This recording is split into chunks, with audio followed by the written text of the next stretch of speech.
दोस्तों आज हम बात करने वाले हैं सनातन धर्म में मंत्रों का विशेष महत्व क्यों है। आखिर मंत्र क्यों बनाए गए, ये मंत्र हैं क्या, किसने बनाए, एक मंत्र को उसके सही उच्चारण के साथ ही क्यों बोलना चाहिए।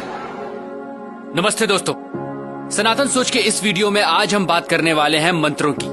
देखिए, सबसे पहले तो मंत्र का शाब्दिक अर्थ जानने की जरूरत है। ऐसी ध्वनि जो आपको मेंटल पीस दे, आपके मन को शांत करे, वो ही मंत्र है। हमारे शास्त्रों में कहा गया है मना तार्यति इति मंत्र, यानी मन को तारने वाली ध्वनि ही मंत्र है।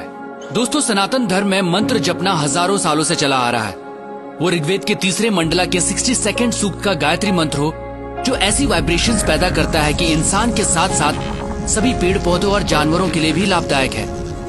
या ऋग्वेद के ही 7वें मंडला के 59 सूक्त का महामृत्युंजय मंत्र, जिसे मृत्यु को जीतने वाला मंत्र भी कहा जाता है।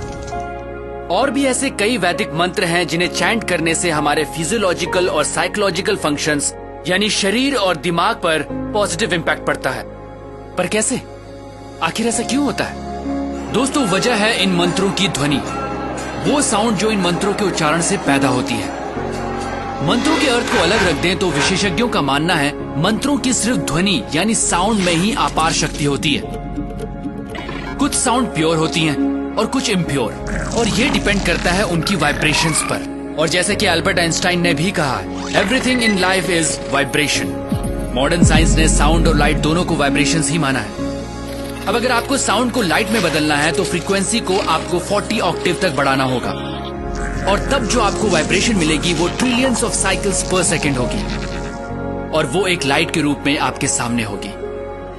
महान योगियों ने साउंड को लाइट में बदलने का काम अपने शरीर के भीतर हमेशा से किया है दोस्तों, और वो मंत्रों के माध्यम से ही हुआ। दोस्तों, इस वीडियो के माध्यम से हम आपको ये नहीं बताना चाह रहे कि कौन सा मंत्र आप पर क्या प्रभाव डालता है, बल्कि हम मंत्रों की अद्भुत शक्ति के बारे में आपको बताना चाहते हैं। और इसे सिर्फ रिलीजियस चश्मों से नहीं, साइंटिफिक अप्रोच से देखना पड़ेगा। मंत्रों के साउंड आपके लिए लाइफ के नए डायमेंशंस खोलते हैं।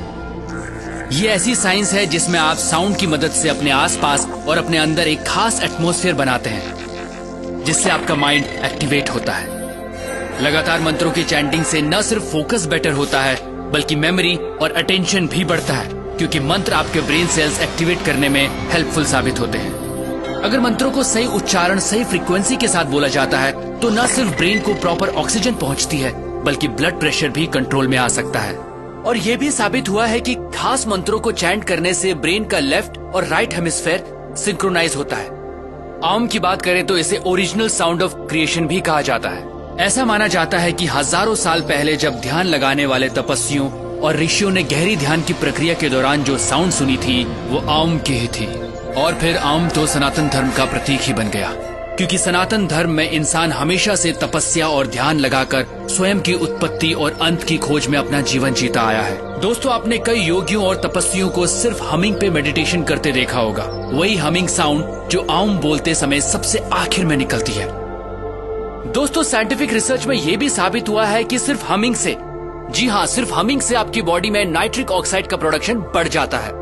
नाइट्रिक ऑक्साइड एक खास कंपाउंड होता है जो नर्वस, इम्यून और कार्डियोवास्कुलर सिस्टम्स में होने वाली कई प्रोसेसेस में हेल्प करता है। ये बात सनातन धर्म में करीब 15,000 साल पहले से भी चली आ रही है। तो दोस्तों, ये कहना जरा भी अतिशयोक्ति नहीं होगी कि ऋषि मुनि उस काल के साइंटिस्ट ही थे जो लगातार ह्यूमन बॉडी को अपग्रेड करने के तरीके ढूंढ रहे थे, और मंत्र उन साइंटिस्ट्स के एक तरह के टूल थे। अगर बच्चों को मंत्रों की इंपॉर्टेंस समझाई जाए और बचपन से मंत्रों की चैंटिंग की आदत डाली जाए तो उनके ब्रेन का डेवलपमेंट एक अलग लेवल पर होगा। दोस्तों, यही तो सनातन धर्म है, ऐसे तौर तरीके जिन्होंने इंसान का जीवन जीने का तरीका बदला। सनातन सोच के माध्यम से हम आपको वही मशाल थमाना चाहते हैं जिसे हजारों साल पहले हमारे पूर्वजों ने प्रज्वलित किया था। क्योंकि दोस्तों, हमें लगता है वर्तमान में सनातन सोच की आवश्यकता है, क्योंकि यही हमारा भूत है और यही भविष्य। मैं हूं अमित ड्योंडी, प्रणाम।